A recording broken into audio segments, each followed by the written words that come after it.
Hey, what's up guys? Joe Davis here from Spark Lending. If you're considering getting into house flipping or maybe you're already a seasoned investor, well, I've compiled these 10 essential team members really to help you, scale your business or to take a lot off your plate. I've been in real estate full-time since 2017. I got started flipping houses, wholesaling houses, building a rental portfolio, and over those years I learned that having these team members is such an essential part of your house flipping business.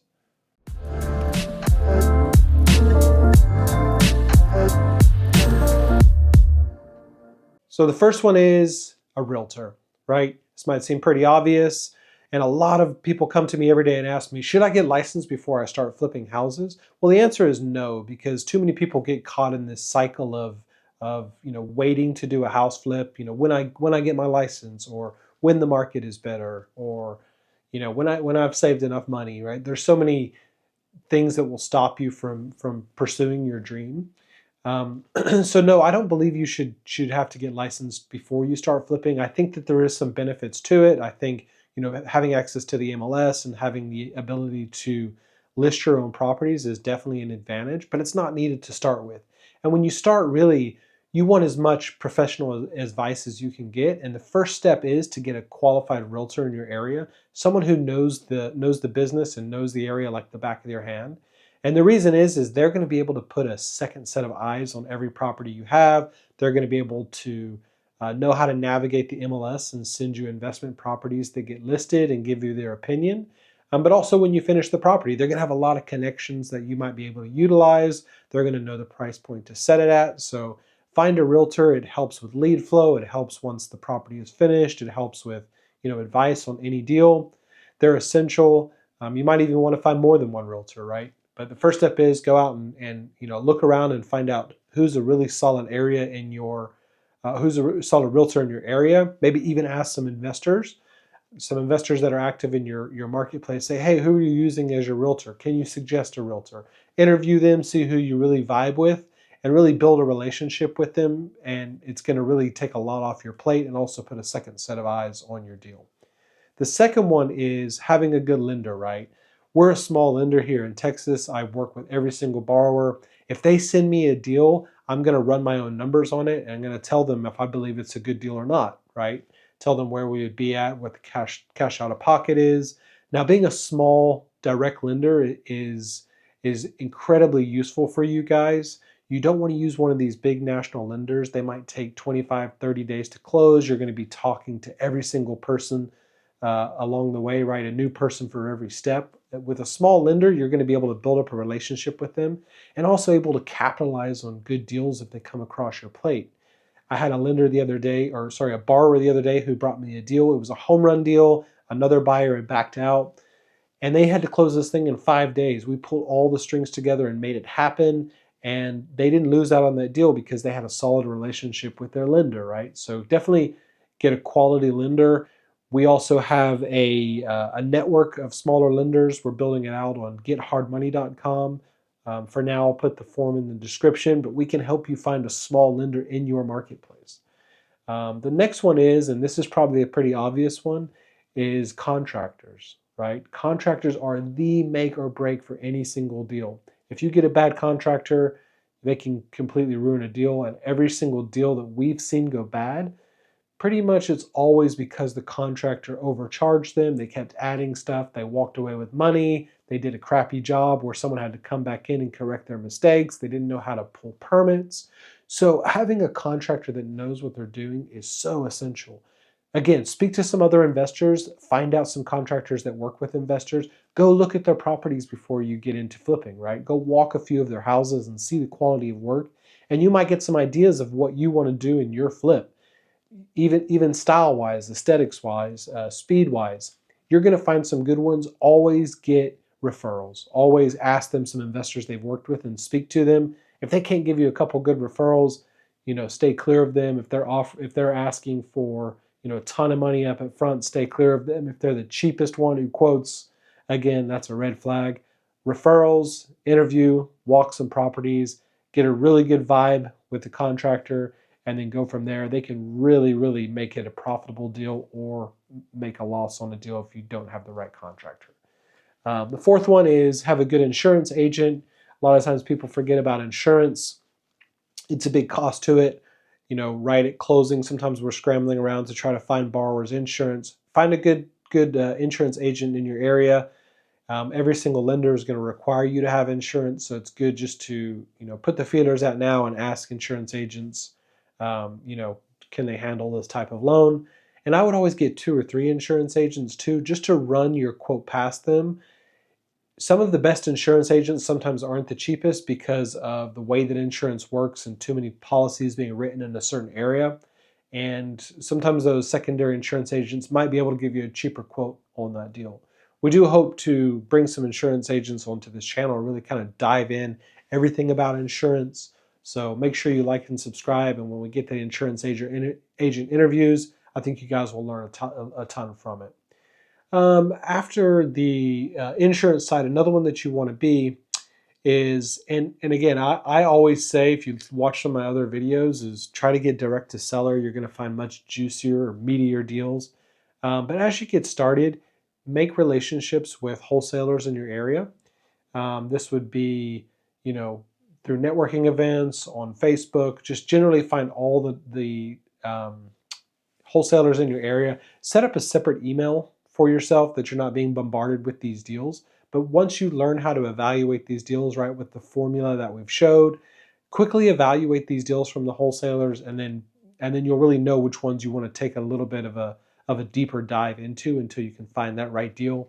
Always helps to get that lead funnel just kind of ramped up as you start. You got your realtors now, you got your wholesalers, they're sending you deals. You know how to quickly evaluate these deals, and then you're only spending your time, which is the most important thing, on deals which have potential to close. The next one would be, you got your contractor. The next one would be it would be a handyman, okay?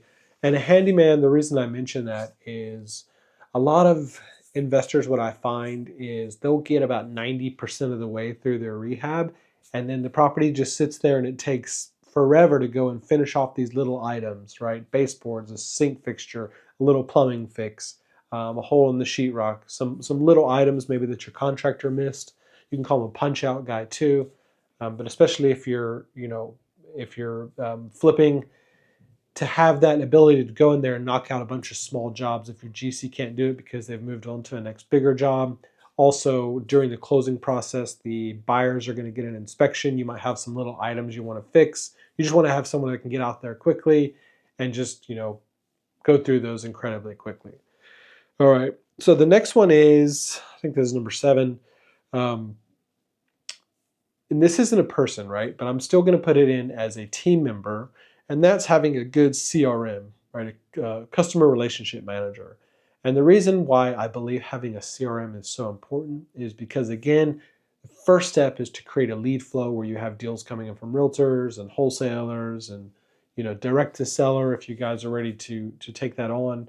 But having that CRM is going to allow you to track all of those deals in particular.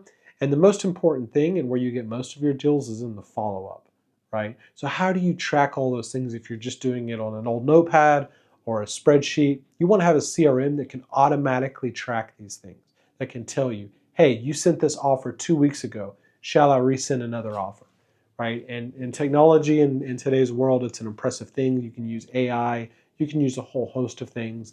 But most importantly, you want to automate a lot of your process. And a CRM is key to automating a lot of the process. Okay, so the next one is a photographer, right? Once you get your house ready to flip, right, you've got your GCs, done all the work, you've got your handyman to knock out any small jobs. Well, now you want to make sure that property moves quicker on the MLS. And actually, I'm going to add 8 and 9 together. First 8 being a photographer who can get you some quality pictures that help you drive more bodies through the door when you list the property. That's always going to help you sell it quicker. And a really good photographer should be no more than a couple $100 for a deal, but they're going to give you a good amount of photos, professionally edited, and it's going to help you get some traction, especially in a down market like we're in now. And then the ninth one is staging. I would suggest right now, factor that into your budget. Factor in a decent staging. With good staging and a good photographer, You can do the research on the data, but it's going to drive a ton more bodies through the door to get you some more offers in there. The last one I would suggest is someone who knows their way around social media. And the reason I say this is because you've done all the hard work, right? You've dealt with the contractor. First you found the deal, you've got the loan, you've dealt with the contractor, you've got it all beautiful now. Well, someone who knows social media, a friend or family member, can help you with the leads. They can help you with posting the property once it's done. The MLS is a great tool to sell it with your realtor, but there's other avenues too to post that deal. If you're posting that deal and asking for more deals, right? Hey, check out a look at my listing on 123 Smith Street. If you have any other deals, please send them my way. I'm looking for another deal to flip. Social media is such a powerful tool that you should really find someone to help you utilize that if you don't already have a firm grasp of that. So just a quick rundown again, 10 of the essential team members. You've got your realtor, you've got your lender, you've got contractors, you've got your insurance agent, you've got wholesalers, you've got your handyman, you've got your CRM as a person, as a tool to help you. You've got your photographer, your staging, and your social media help, right, guys? And that is 10 team members I suggest that everybody have. Now, kind of human nature, we all think, hey, I can do this all by myself. I don't need any other help. But trust me, you're going to want as much help as you can to take some of that workload off of you while you go out there and you find and evaluate deals, and also to help your deals sell quickly and sell at their highest potential. So thanks, guys, for watching. Would love you to like and subscribe. We're going to create a ton of content for not only newer flippers, but also for seasoned investors.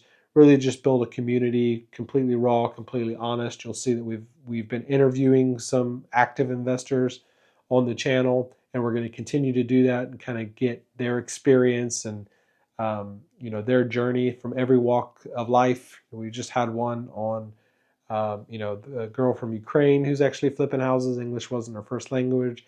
Next week's we're actually filming a former Major League Baseball player who's turned house flipper. What I love about flipping is that people from every single background can get involved. And really this channel is just created to help you guys navigate through those initial stages. And if you're seasoned, to help you to allow to scale it. So thanks, guys, for watching, and can't wait to see you on the next one.